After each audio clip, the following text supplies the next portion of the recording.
Hello and welcome to Doc Review with me, Camelia Shambayati. In this episode, we'll be reviewing awards-winning film Terror, directed by David Felix Sutcliffe and Lyric Cabral. Joining me in the studio today, we have Tim Roby, a film critic for the Daily Telegraph, who is also a regular guest on BBC Film 2017 and the UK's Radio 4 film programme, and Raza Nadim, who is head of Muslim Public Affairs Committee UK and who has been involved in anti-Islamophobia campaigning for over 10 years. Now, Terror is the first documentary to place filmmakers on the ground during an active FBI counter-terrorism sting operation. The film delves into the dark world of FBI informants, government surveillance, and the US's so-called war on terror. Let's have a look at the trailer.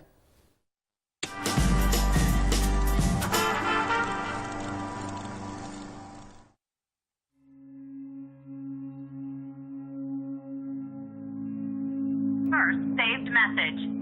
Received March 9th at 4:50 p.m. Once you send that last text, and let it go like this. I don't know who you've been talking to, but people came to my work today. Don't say feds, don't say police, don't say authority. Just say people came to my work today and talked to me.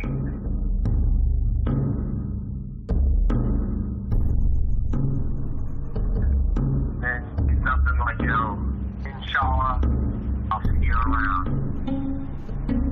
I don't like the word informant.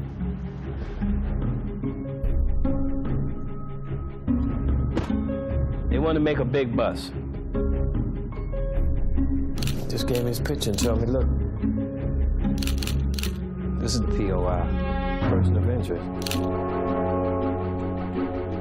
The FBI routinely uses informants to criminalize First Amendment protected activity, and this is the same pattern that emerges case after case after case. If something happens to me, where does that leave my family? I'm not in control of this. They are in control of it.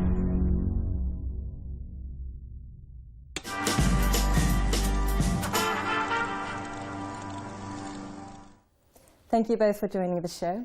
So this film won an award at the 2015 Sundance Film Festival. Tim, if I could start with you, what was your general take on the film? Well, it held quite a lot of value for me as an expose. Certainly it kind of opened a window on the world of counter-terrorism sting operations, which I had not really witnessed before. It does claim to be the first example of this kind of filmmaking.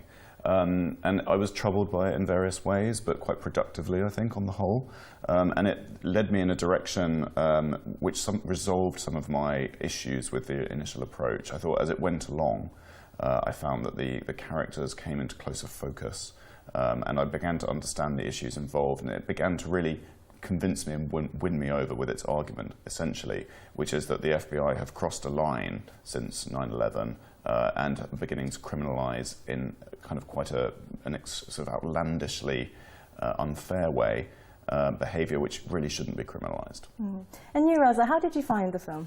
I mean, it's the talk of counter-terrorism and informants and, within the Muslim communities, especially within Britain and America, lots had been written in the past about it. So this really was quite interesting to see it happening in front of you. Really felt like you were on the journey with them as they were following, the protagonists and on the sting operation. So, I mean, in that sense, it was good because it no longer was an academic study or someone just, an article where someone is posing questions saying, have things gone too far? What happens to our liberties, etc.? You were watching it in action. I think from that perspective it was great. I think also because it showed for people like myself and other Muslim campaigners that this isn't just based on hearsay, this isn't just based on people kind of on conspiracy theories, this is actually happening, and that actually in many cases being done by people who aren't that good. And you're right, a line has been crossed in many ways. So I think for me this was good because it arms us with the argument about how surveillance has gone too far. I want to talk a little bit about the beginning of the film. I think it's quite a symbolic scene where we see a little girl singing the national anthem, the US national anthem, and specifically the filmmakers include the lyrics, land of the free, land of the brave. Tim, why do you think that was such a significant scene to include in the film? I think you've sort of answered the question. It very much is a film about freedom and a film about the freedom of expression. Essentially what happens over the course of the film is that some beliefs held by the targets of these sting operations on social media and elsewhere become a basis on which to prosecute them. And I really don't think we should be prosecuting people for beliefs. It actually amounts to thought crime. By the end of the film, I really thought it had made that case very convincingly with especially two of the examples that it chooses in terms of the victims. But then there's also the if you like, the perpetrator of the sting, the main figure in the film, who is a very interesting and troubled figure in his own right, and clearly has a lot of issues. And really, a lot of the film is asking whether this kind of case should be entrusted over to a personality like that. Very early on, we hear the point made that informants for the FBI can be really quite bad people, because you're having to break faith with a lot of relationships that you build up. And the kind of person who would be willing to do that and willing to essentially betray confidences and friendships in this way, you wonder if they're verging on sociopathy, and I think that is an issue. That was the actual phrase they used, wasn't it? In the radio thing, you hear them in the discussion. Actually, it is quite sociopathic to be able to build such a close relationship with someone and then kind of stab them in the back almost, take something out of context or whatever. But also, that the land of the free bit. For me, one thing that really stood out was because it showed that Saeed, Sharif, whatever you want to call him, that I think he believed in the American dream, and he talks about having a bakery, etc. and whatnot, providing for his child, and how this was an avenue to make some money. I think that line also stood out that way because, the American anthem is used in everything in America, right? From sports events to classrooms to whatever, you name it. That's very true. And I want to pick apart Saeed's character a bit later on. But for now, let's take a brief break from the discussion and watch a clip from Terror, which gives us a glimpse into the workings of FBI informant Saeed Torres.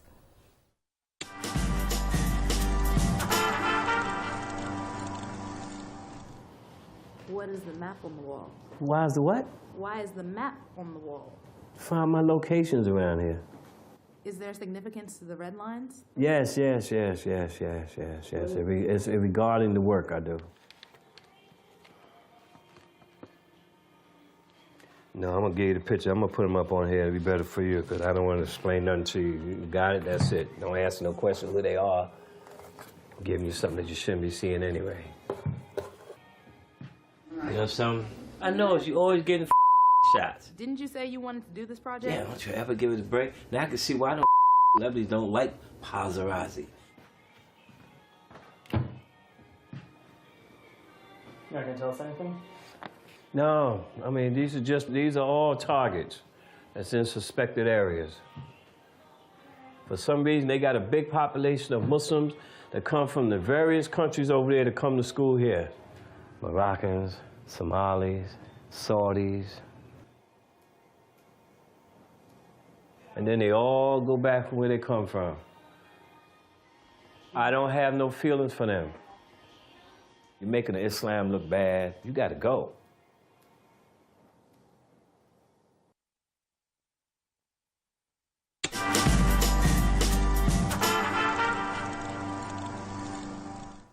Raza, in that clip we just watched, we saw that Saeed's targets were all Muslim from various ethnic backgrounds. What do you think of the way the FBI targets their victims or their targets, and are they justified in doing so? Well, see, the thing is, the whole argument about racial profiling comes into the equation. And there's a great book called The Muslims Are Coming by Professor Arun Kundnani, and he talks about actually how the same tactics that were used with COINTELPRO and the Black Panthers, by the government, and by J. Edgar Hoover, were essentially copied and just using a cookie cutter approach, just put onto the Muslim community.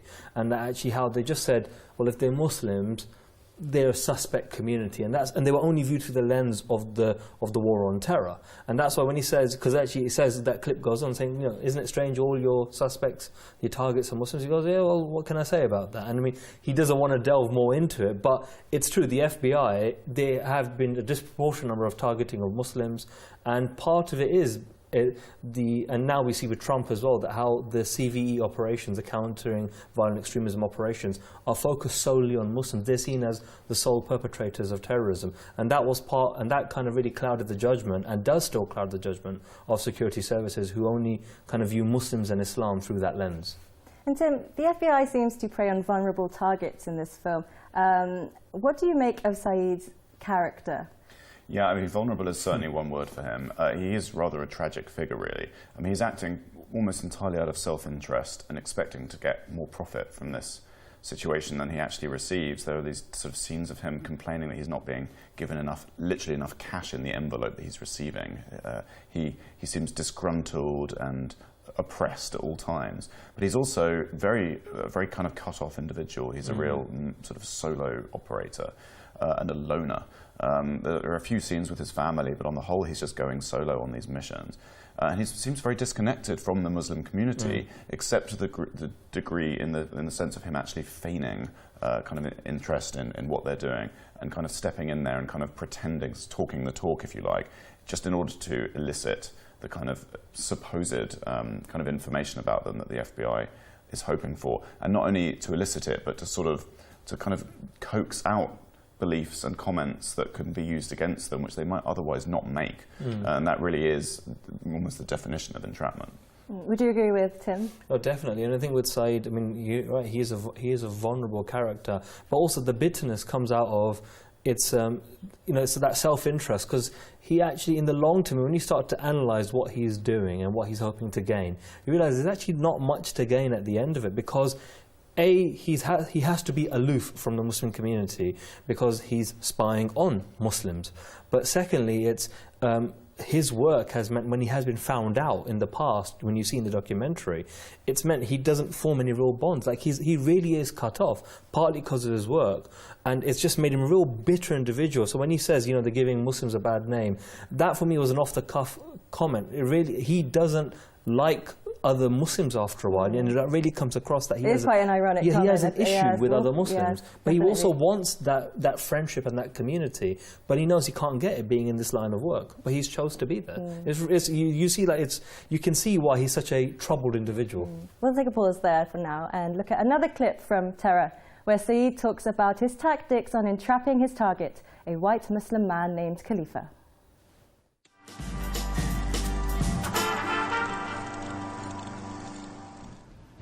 How exactly do they train you to kind of prepare? They don't train me for nothing. It's how I use the language.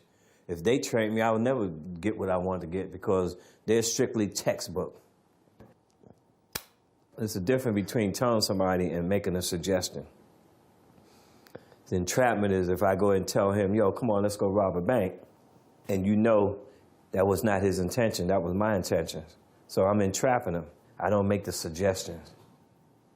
I may go and say, damn, there's a lot of money in there, boy. I see all the motherfuckers dropping off all that damn money. And he feeds into it, and he go, sure like to take that. What about your current target? Are your handlers trying to suggest that you... I don't suggest anything. I wait till as we speak and to get to know each other what we speak about. So when he brought up camping, that was my key opening right there. The door opened up for me to make a suggestion now. I said, that's cool, man. We can all go camping. I said, why don't we just go a little further? We could train, man, like we do in the military.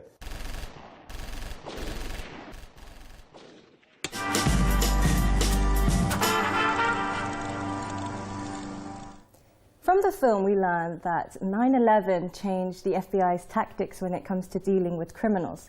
So we find out that before 9/11, the FBI would investigate crimes after they've been committed. But then after 9/11, the FBI sought to try and prevent the crimes from happening.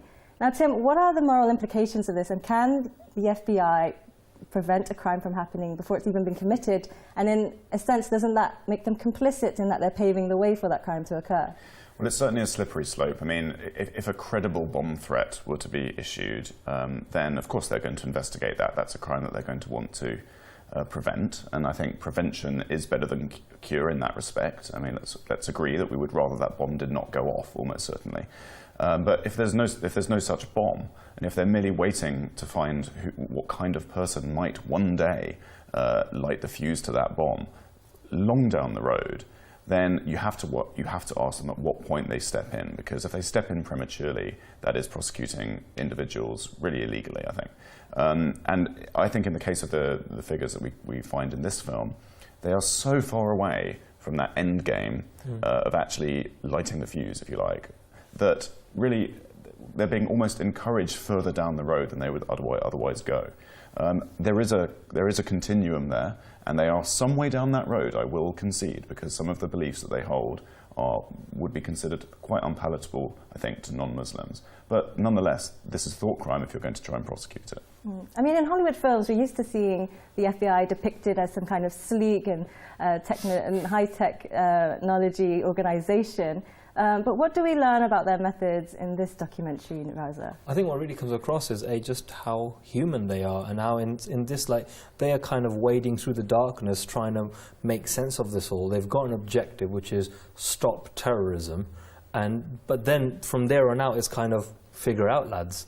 And it's just so strange because, you know, when he says in that little clip where he says, oh, you know, they go by the book, like, you're just an individual. You're not an expert in any way, shape or form apart from you're a member of a community, right? And even then an isolated figure at that. And so what, you're the expert now in this relationship with the FBI? It's so strange in the whole thing. And when you're watching, you realize, oh my God, they don't really seem to know much about what they're doing. I mean, like, you know, they're so used to the kind of crime apparatus that they have is to deal with, you know, to deal with crime once it's happened, to deal with petty theft, criminals in that sense. But terrorism, you can just see that they are incompetent in many ways. And that's what really comes across for me, that they don't actually know what they're doing. And I think also that with the FBI thing, what you get from the documentary is that actually how they have kind of jumped into the deep end, and now they're trying to stay afloat, but they're struggling. Like, you know, for example, before 9/11, they only had a couple of, 1,500 informants, and after 9/11, it goes up to 15,000. Yes. Right? That's ridiculous. I mean, that level to jump to that scale, and they've not managed it, and that really comes across in the documentary. You really hope that those 15,000 aren't all like Saeed, because it is the phrase that comes to mind is the blind leading the blind, really. Yeah. Well, let's take a look at our final clip now from the film. Terror, which shows FBI target Khalifa talking about his suspicions of Saeed of being an informant.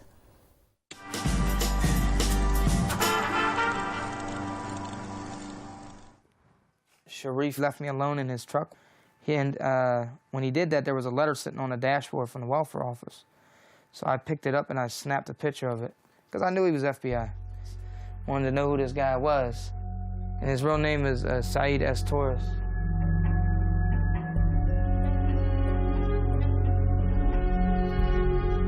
Come on, Sheba. Come on. And this was a guy who used to email me all the time, Sheba. Call me, you know, Sheba, stay. Let's go out for coffee, I'll pick you up. But a lot of that slowed down dramatically after he introduced me to this quote-unquote Muhammad. I put his phone number through Google.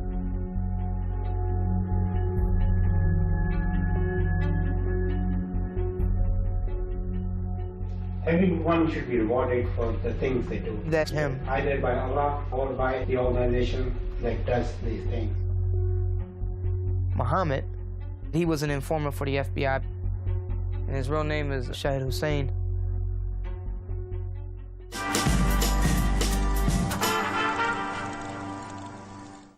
So let's now talk about Saeed's target in this film, Khalifa.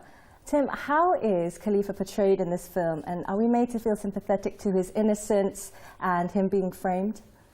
Yes, I mean, just to add, the phone number there, the fact that he finds it through one Google and is able to kind of discover that the guy's an informant, I mean, talk about ineptitude, that's kind of the ultimate. But yeah, Khalifa's story in this film is a very valuable additional layer, I think, especially when the filmmakers get access to him personally and start to talk to him. Saeed doesn't know that that's happening. And I think it really enhances the film's perspective quite a lot, and I think it becomes a much stronger film as soon as he is a main figure in it. Because early on, all we have is the kind of layer of his identity that essentially Saeed is working with, his Facebook page and his social media profile. And some of the stuff he's saying is quite provocative. It is quite leading in a way. You can understand why the powers that be might consider him a person of interest, at least. But of course, Saeed then pushes him further down that road, and he becomes very suspicious. And the more we get to know him, actually, the more we discover someone who seems actually a very peaceful individual, with a beef against the US government for sure, with a very sort of particular set of political attitudes, but they are completely within the what you would call the not harmful category. And the fact that he is sort of this major figure in this sting, you just wonder, are there not other people they should be looking at really rather more urgently than him? And I think by the end of it, you found him to be a rather sympathetic figure indeed, and someone who's been unfairly blamed for things he hasn't really committed to. Raza, how do you think how fair it was to target Khalifa by the FBI? Well, so the thing is, it's what's come out over the last couple of years is how there's a use, they have profiles that they've made and algorithms that are used for this kind of work. And the reality is there's no real profile of a terrorist. They come in all different shapes and sizes. And the problem with using algorithms is that you could take any sort of political comment made by a Muslim and say this leads them to that road, leads them to violence. I mean, and part of the kind of counter-terrorism mindset in this country and in America has been that non-violent extremism leads to violent extremism.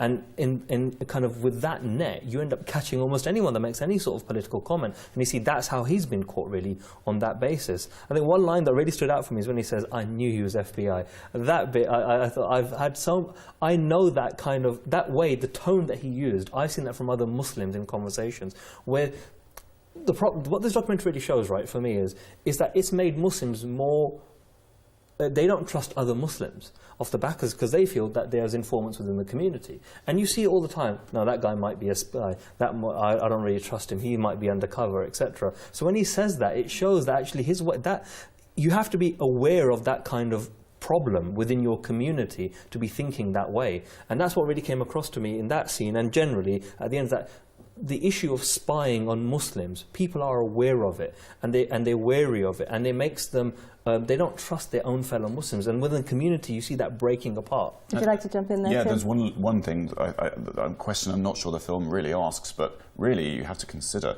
in the case of someone like him, if he is put away for a crime like this, when he comes out of jail, what's his attitude going to be? I mean, this is a way to radicalise people more than anything else, I feel.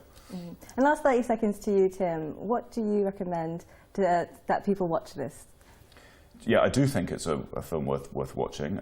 Very much, I hope that there are further investigations done along these lines, because it's something that does need to be revealed to a wide audience. And I think as filmmaking, it is actually extremely well crafted as well. I think the footage they get from both of these major interviews is extremely strong. And kind of correlates very well with their main argument, and yeah, I was impressed with it. Well, I'm afraid that's it for this episode of Doc Review. Thank you to both my guests and for you for watching. If you would like to get in touch or even suggest a documentary for us to review, you can let us know on Facebook or on Twitter @DocReviewShow. That's @DocReviewShow. Do let us know your views on today's film. I've been Camelia Shambayati, and see you on the next episode of Doc Review.